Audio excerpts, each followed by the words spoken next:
Good morning students. હવે આપણે આજે જોઈશું લિંગી પ્રજનન. લિંગી પ્રજનન જેમ આગળ મેં તમને શીખવાડ્યું તે પ્રમાણે બે અલગ અલગ પિતૃઓનું હોવું જરૂરી છે. પણ હવે પાછું આપણને ગુજરાત બોર્ડની જેમ જ અહીંયા એનસીઈઆરટીમાં શબ્દ લખેલો છે કે એક પિતૃ અથવા બે વિરુદ્ધ જાતિના. તો અહીંયા આપણે લિંગી પ્રજનનની વ્યાખ્યા એ લોકો બદલી નાખે છે. પણ આપણે પહેલી વ્યાખ્યાને જ પકડી રાખીશું અને એ જ વિચારશું કે લિંગી પ્રજનનમાં બે અલગ અલગ પિતૃઓ અને બે અલગ અલગ પિતૃઓના બે અલગ અલગ જન્યો. આ જન્યો ભેગા મળે, જોડાય અને યુગ્મનજ બનાવે. યુગ્મનજ પરથી ફલિતાંડ, જેને આપણે ફલિતાંડ કહે છે, પછી એમાંથી નવા સજીવનું ઉત્પન્ન થાય. આ બધી વસ્તુ તમને અહીંયા લિંગી પ્રજનનમાં આપી છે. પણ લિંગી પ્રજનનમાં સૌથી પહેલી વાત અગર તમને કોઈ આપી હોય તો તે છે જુવેનાઇલ તબક્કો, અથવા તો એને કહેવાય વાનસ્પતિક તબક્કો. અચ્છા, હવે આ જુવેનાઇલ તબક્કો કે વાનસ્પતિક તબક્કો છે શું? તો આપણને ખબર છે કે બધા જ સજીવો બધી જ પ્રકારની વિવિધતા દર્શાવે છે. દેહધાર્મિક વિવિધતા છે, નિવાસમાં વિવિધતા છે, એની પુખ્તતામાં વિવિધતા છે. પરંતુ દરેક સજીવ અગર જન્યુ ઉત્પન્ન કરે છે તો સૌથી મહત્વની વાત એમાં એ છે કે દરેક જન્યુ એક ચોક્કસ રીતે વૃદ્ધિ અને પુખ્તતા સુધી પહોંચે. આ બધા જ સજીવોમાં કોમન વસ્તુ છે કે દરેક સજીવોએ પ્રજનનની પ્રક્રિયા જો કરવી હોય તો એમણે વૃદ્ધિ અને પુખ્તતા સુધી પહોંચવું પડે. That is the another thing કે વૃદ્ધિ કે પુખ્તતા સુધી પહોંચવાનો જે સમયગાળો છે એ સમયગાળો સજીવમાં ભિન્ન ભિન્ન હોઈ શકે. પણ જે ક્રિયા છે, કઈ ક્રિયા? તો કે વૃદ્ધિ પામવાની ક્રિયા અને પુખ્તતા સુધી પહોંચવાની ક્રિયા, આ દરેક સજીવમાં થવી જોઈએ અને થવી જ જોઈએ, ચાહે વનસ્પતિ હોય કે પ્રાણી હોય. અને પુખ્તતા સુધી પહોંચવાની જે પ્રક્રિયા છે તેને કહેવાય જુવેનાઇલ તબક્કો. અગર વનસ્પતિમાં થાય છે તો વનસ્પતિમાં એને કહેવાય વાનસ્પતિક તબક્કો. પછી પાછા જન્યુ કઈ રીતે બને છે, ફલન કઈ રીતે થાય છે, તે બધી જ વસ્તુઓ અલગ છે, પણ આ તબક્કો બધામાં કોમન.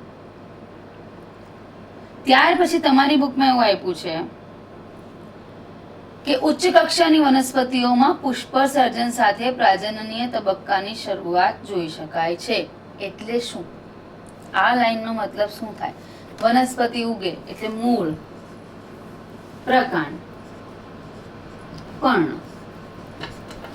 મોટે ભાગે તો આ જ રીતે વનસ્પતિ ઉગે, બરાબર. પણ પછી આવે પુષ્પ. હવે જેવું પુષ્પ આવવાની શરૂઆત થઈ જાય એટલે પેલી વૃદ્ધિ અને પુખ્તતા વાળી વાત પતી જાય. એટલે કયો તબક્કો આવી ગયો? પુષ્પનું સર્જન થાય એટલે આવી ગયો હવે પ્રજનનિક તબક્કો. મુખ્યત્વે દરેક સજીવને 3 તબક્કા હોય. સૌથી પહેલો તબક્કો જે છે તે જુવેનાઇલ તબક્કો હોય, બીજો જે તબક્કો છે તે પ્રજનનિક તબક્કો હોય, અને ત્રીજો તબક્કો જે આપણે શીખશું તે છે વૃદ્ધાવસ્થાનો તબક્કો. બરાબર? તે તબક્કા પર પછી જઈએ. પણ પહેલી વસ્તુ તમારે આ શીખવાની છે કે દરેક સજીવને પ્રજનન કરવું હોય તો વૃદ્ધિ અને પુખ્તતા જોઈએ. પુખ્તતા પર પહોંચ્યા પહેલા તે જન્યુ ઉત્પન્ન કરી શકે નહીં. તો એક ઉદાહરણ આપ્યું છે પુષ્પનું, મૂળ, પ્રકાંડ, પર્ણ. આ શું થયું?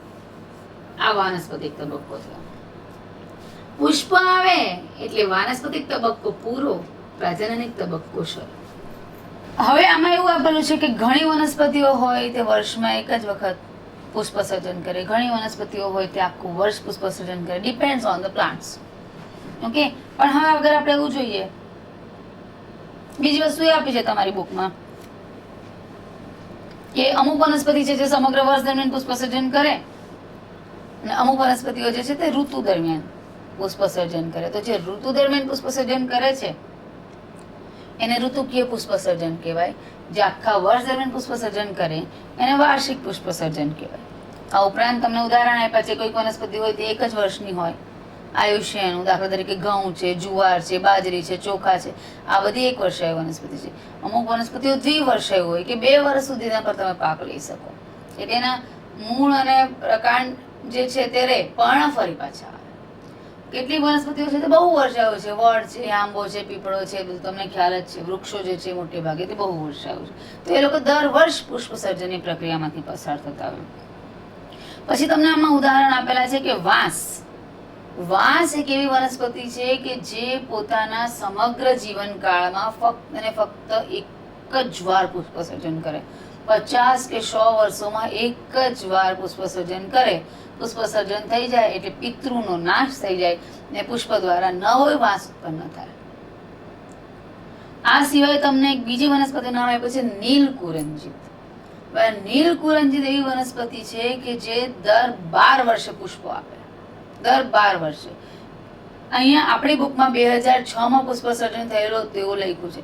2006માં થયેલું હતું, તો હવે આપણા 12 વર્ષ એટલે 2018માં પુષ્પ સર્જન થયું હશે, બરાબર છે. 2018માં થઈ ગયું હશે તો 2030માં હવે નવું પુષ્પ સર્જન ના પર આવશે.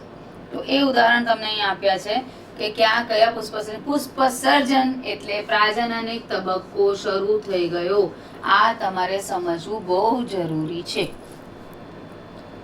આ સિવાય હવે તમને પ્રાણીઓમાં આપી છે વાત. વનસ્પતિના ઉદાહરણો બતાવીને હવે પ્રાણીઓના ઉદાહરણ આપ્યા છે કે પ્રાણીઓમાં શું થાય. આખું વર્ષ ઈંડા મૂકે એ લોકો? નહીં, એ પણ ઋતુ પ્રમાણે મૂકે. તો તમને એમ થાય મરઘીના ઈંડા તો 24 કલાક આપણને હંમેશા મળે છે, 12 માસ મળે છે.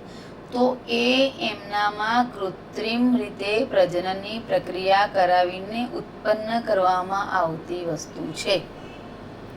સ્પેશિયલી વ્યવસાયિક ધોરણે આર્થિક રીતે સદ્ધરતા પ્રાપ્ત કરવા માટે એમને 12 માસ પ્રજનનિક રીતે ઈંડા મુકાવવાની પ્રક્રિયા એમનામાં કરવામાં આવે છે કે જેથી મૂકે. બાકી એ પણ જો નેચરલ પરિસ્થિતિમાં હોય, પ્રાણીઓ પણ નેચરલ પરિસ્થિતિમાં હોય, પક્ષીઓ પણ નેચરલ પરિસ્થિતિમાં હોય, તો એ ઋતુ પ્રમાણે જ ઈંડા મૂકે. તેને ઋતુકીય પ્રજનન કહેવાય. બીજી વસ્તુ તમને અહીંયા આપી છે કે જરાયુ ધરાવતા માદા સસ્તનો.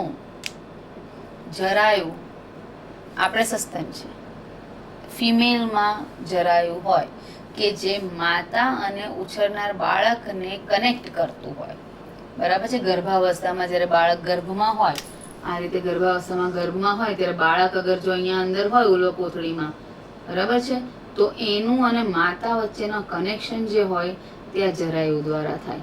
એ માતાના શરીરમાંથી પોષણ મેળવે પણ અને ઉત્સર્જિત દ્રવ્યો બહાર પણ કાઢે. તો શબ્દ એવો લખ્યો છે કે જરાયુ ધરાવતા માદા સસ્તનો એ પ્રાજનનિક તબક્કા દરમિયાન અંડપિંડ માદામાં જ હોય, બરાબર છે. પ્રાજનનિક તબક્કો એટલે આપણે ગર્ભધારણ કરેલો હોય તે તબક્કો. અને સહાયક ગ્રંથિઓ, એ બધી સહાયક ગ્રંથિઓ વિશે આપણે 3rd ચેપ્ટરમાં સમજવાનું છે. અત્યારે ફક્ત શબ્દ ધ્યાન રાખો કે અંડપિંડ, સહાયક ગ્રંથિઓ અને અંતઃસ્ત્રાવોમાં ફેરફાર થાય. જ્યારે માદા સસ્તન પ્રજનનિક તબક્કામાં હોય ત્યારે જરાયુના નિર્માણને કારણે એના અંતઃસ્ત્રાવોમાં ફેરફારો થાય. હવે આમાં તમને સસ્તન હોવા છતાં જેમાં જે ફેરફાર થાય છે અને સસ્તન હોવા છતાં જેમાં ફેરફાર નથી થતા તે ઉદાહરણ આપ્યા છે. ઉદાહરણ તરીકે ગાય, ઘેટાં, ઉંદર, હરણ, કૂતરા અને વાઘ કે જેવા પ્રાઇમેટમાં ન હોય. હવે આ શબ્દ સમજવો બહુ જરૂરી છે. પ્રાઇમેટ એટલે કેવા? આપણે છીએ, વાંદરા છીએ, આ બધા પ્રાઇમેટમાં આવે. સસ્તનો પણ પ્રાઇમેટ કે જે વાંદરા જેવી પ્રજાતિમાંથી ઉતરી આવેલા હોય એવા, એને પ્રાઇમેટ કહેવાય. હવે વાઘ, સિંહ, હરણ એ વાંદરામાંથી ઉતરી આવેલા નથી. So they are mammals but they are not primates. Understood thing very clearly. Primates મતલબ કે જે સસ્તન હોય અને વાંદરા જેવી પ્રજાતિમાંથી ઉત્પન્ન થયા હોય તે. નોન પ્રાઇમેટ્સ એટલે સસ્તન તો છે જ પણ વાંદરા જેવી પ્રજાતિમાંથી ઉત્પન્ન નથી થયા તે. ને આપણને ખબર છે કે સસ્તનની પ્રજાતિ ઘણી બધી છે. એ જ તમને અહીંયા આપ્યું છે કે ગાય, ઘેટાં, ઉંદર, હરણ, કૂતરા, વાઘ એ પ્રાઇમેટમાં નથી. અને એવા સસ્તનોમાં પ્રજનન દરમિયાન જે ફેરફાર જોવા મળે, સમજજો ફરી પાછું એવા સજીવો કે જે સસ્તન છે પણ પ્રાઇમેટ નથી, એમાં જ્યારે ફેરફાર થાય પ્રજનન તબક્કામાં ત્યારે એને કહેવાય ઋતુકીય ઋતુચક્ર. શું કહેવાશે એને? ઋતુકીય ઋતુચક્ર. પણ જ્યારે એ જ વસ્તુ આપણામાં થાય, આપણામાં, હવે એક વસ્તુ બહુ જ અગત્યની છે, આપણને બધાને જ ખબર છે કે ફિમેલમાં મંથલી સાયકલ ચાલે છે. તો ત્યારે જે માદા સસ્તનો હોય તો તેમાં આગળ જ્યારે આવા ફેરફારો થતા હોય તો તેને કહેવાય માસિક ઋતુચક્ર. ઋતુચક્ર તો ચાલે જ ચાલે છે સસ્તનોમાં, બરાબર છે, ઋતુચક્ર તો ચાલે જ ચાલે, પણ જે નોન પ્રાઇમેટ્સ છે તેને કહેવાય ઋતુકીય ઋતુચક્ર. અગર એમાં જ્યારે પ્રજનન થશે ત્યારે જ ફેરફાર થશે, એ સિવાય એ લોકોમાં ફેરફાર થતા નથી. જ્યારે આપણે જે છે પ્રાઇમેટ્સ જે છે એ લોકોમાં મંથલી સાયકલ ચાલે અને એમાં દર મહિને અંતઃસ્ત્રાવોના ફેરફારો થાય, તો તેને શું કહેવાશે? માસિક ઋતુચક્ર. ક્લિયર? ઋતુકીય ઋતુચક્ર, માસિક ઋતુચક્ર. ઘણા સસ્તનો ખાસ કરીને જેઓ કુદરતમાં જંગલી પરિસ્થિતિમાં વસે છે તેઓમાં આ ચક્ર માત્ર તેમના પ્રજનનિક તબક્કામાં જ જોવા મળે. સીધી વાત છે કે જે લોકો કુદરતી પરિસ્થિતિમાં જીવે છે તેમાં એક અમુક ચોક્કસ ઋતુમાં, તમને ખબર છે ગીરનું અભયારણ્ય પણ જે છે ને તે 4 મહિના માટે બંધ કરી દેવામાં આવે છે મુલાકાતીઓ માટે. કેમ એ 4 મહિના માટે બંધ કરી દેવામાં આવે છે? કેમ કે એ એમનો સંવનન કાળ હોય છે, ઋતુકીય ઋતુચક્ર છે. એક પર્ટિક્યુલર ઋતુકીય સંવર્ધકો છે એ લોકો. કેમ કે એને ચોક્કસ સિઝન જોઈએ. અગર તમે ધ્યાન આપો તો આપણે દેડકા જે છે તો દેડકા જો ચોમાસામાં જ આવે છે તો ચોમાસામાં જે પ્રજનનની પ્રક્રિયા કરશે તો એને ઋતુકીય સંવર્ધકો કહેવાય. પક્ષીઓ જે છે, પક્ષીઓ મોટાભાગેના જનનપિંડો ઉનાળામાં સક્રિય કરે, તો પક્ષીઓને પણ ઋતુકીય સંવર્ધકો કહેવાય, કેમ કે ઉનાળામાં વધારે જોવા મળે. ખિસકોલી છે, બરાબર છે, બીજા પક્ષીઓ છે, એ લોકોને મોટે ભાગે તમે જોજો ખિસકોલી સસ્તન છે તો બચ્ચામાં લગભગ ફેબ્રુઆરી માર્ચના સમયમાં ગરમીની શરૂઆત થાય ત્યારે આપે, તો એ ઋતુકીય સંવર્ધકો. આખું વર્ષ એ લોકો બચ્ચા આપતા નથી. જ્યારે આપણા માટે કોઈ એવી ઋતુ બનતી નથી. આપણે 365 દિવસમાં ગમે ત્યારે આપણે બાળકનો જન્મ કરાવી શકીએ છીએ. 9 મહિનાનો પ્રેગ્નન્સી પીરિયડ હોય તેની વાત અલગ છે, પણ તમને પણ ખબર હશે આપણા ક્લાસમાં આપણે ભણીએ છીએ કોઈકની એપ્રિલમાં બર્થડે હોય છે, કોઈકની જૂનમાં હોય છે, કોઈકની સપ્ટેમ્બરમાં હોય છે, કોઈની ડિસેમ્બરમાં હોય છે, કોઈની જાન્યુઆરીમાં હોય છે, કોઈની ફેબ્રુઆરીમાં હોય છે. You know that very well, બરાબર છે. એટલે આ વસ્તુ પર આપણે 3rd ચેપ્ટર જ્યારે સમજશું ત્યારે વધારે સારી રીતે સમજશું. પણ અત્યારે તમારે 2 શબ્દ બીજા, ઋતુકીય સંવર્ધકો અને સતત સંવર્ધકો, એનો ડિફરન્સ સમજાવું છું, બરાબર છે. જો ટોટલ આપણે 4 નવા શબ્દો સમજ્યા છે. એક આપણે સમજ્યું ઋતુકીય ઋતુચક્ર, કે જે પ્રાઇમેટ્સ નહીં હોય છતાં એમાં જ્યારે પ્રજનનની તબક્કો હોય ત્યારે ફેરફાર થતા હોય તે ઋતુકીય ઋતુચક્ર. પ્રાઇમેટ્સ જે છે તેમાં દર મહિને ઋતુકીય ચક્ર ચાલે, આમ જોવા જઈએ તો. એટલે એ જ ઋતુકીય ચક્રને એ લોકોએ માસિક ઋતુચક્ર કીધું છે. આટલો ફરક. 2 શબ્દો ક્લિયર થયા. બાકીના 2 શબ્દો કયા કીધા? ઋતુકીય સંવર્ધકો અને સતત સંવર્ધકો.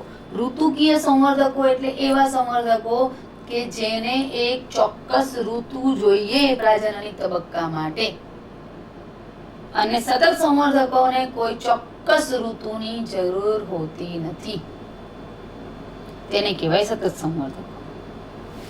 ઓકે, સો અહીંયા આપણે ટોટલ 9 પેજીસ ક્લિયર કરીએ છીએ.